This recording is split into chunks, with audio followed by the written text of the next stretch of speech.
Here's how to teach your baby to sleep longer in the morning. My baby is 9 months old and she sleeps until 6:30 or 7 a.m. on most mornings now.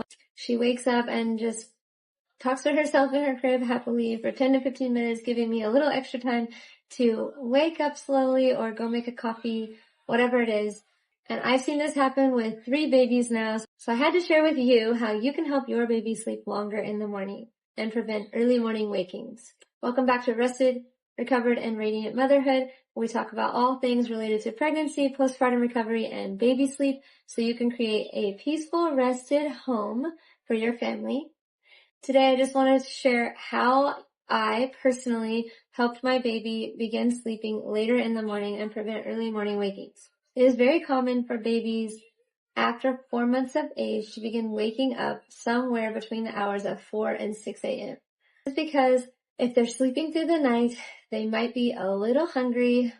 The sleep pressure is much less than it was at bedtime and in the earlier hours of the night, and the sunlight might be creeping in. All of these factors contribute to your baby beginning to wonder, is it time for me to wake up? What you want to do early on, anytime after 4 months of age, is help your baby learn that an appropriate wake-up time is after 6 a.m.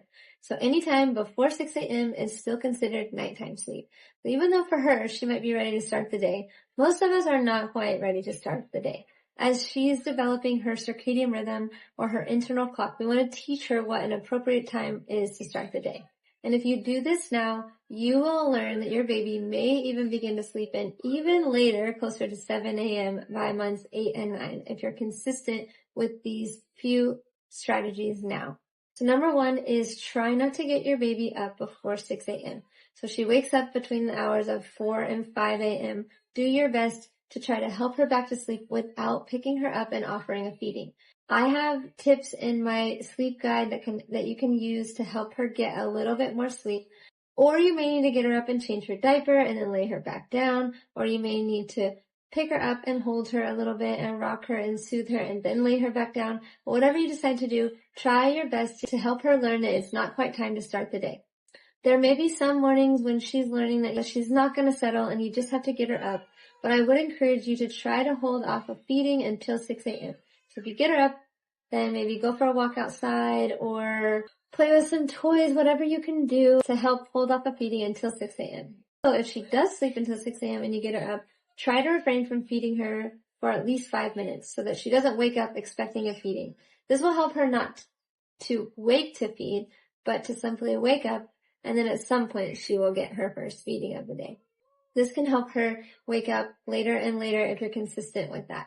As your baby approaches 9 months, you may find that she's sleeping past 6 a.m. much easier with these tips. And so you can begin to slowly stretch her to stay in her crib until 7 a.m. But you don't want her to stay in her crib longer than 12 hours from bedtime. So if you put her to bed at 6:30, then getting her up by 6:30 is appropriate. But if she was in bed at 7 p.m., then you can begin to help her learn to stay in bed until 7 a.m. Sometimes I just give my baby a little toy to play with and just teach her like, hi, I know you're awake, but it's not quite time to start the day. And that helps us all get a little extra sleep in the morning. I hope this was helpful. Please check out my post on early morning wakings. I will link that in this description to help you troubleshoot early morning wakings if your baby is consistently waking up between the hours of 4 and 6 a.m. I think it's 11 tips on how you can help with that. I also have a newborn sleep and a baby sleep guide available on my website, so check those out too. If your baby's not yet sleeping through the night, I have so many resources available for you to help your baby sleep through the night so that you can create a rested home and give your family the gift of sleep.